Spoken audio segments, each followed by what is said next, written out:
Hello, সবাই কেমন আছো? আশা করি সবাই ভালো আছো। আমি শর্মিষ্ঠা। আজকেও একটি ভিডিও নিয়ে চলে আসলাম। এই দেখুন, আমাদের বাড়ির সামনে কত জল জমেছে, আর এই জলে প্রচুর মাছও এসেছে। মাছও একটা ধরেছি, ভিডিওটা পরে দেব আমি, যদিও এর সাথে অ্যাড করলাম না। আর এই যে একজন কাকিমা শাক নিয়ে আসছে, অনেক রকমের শাক রয়েছে, থোর রয়েছে, তাল ছিল। তালটা আমি আর ভয়ে কিনিনি, কারণ একবার তাল কিনে আমি ঠকে গেছি। আর প্রচুর শাক আছে, তাই আমি কুলেখাড়া নেব আর থালকুনি নেব।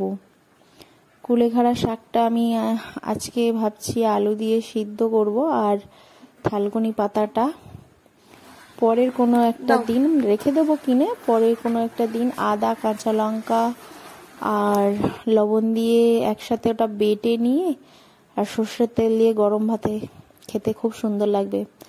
ট্রাই করবেন একবার বাড়িতে। এই যে 2 আটি থালকুনি পাতা নিয়েছি আর 2 আটি কুলেখাড়া নিয়েছি। ভিডিওটি দেখার জন্য আপনাদেরকে বলছি অসংখ্য ধন্যবাদ। আজকের মতো টাটা।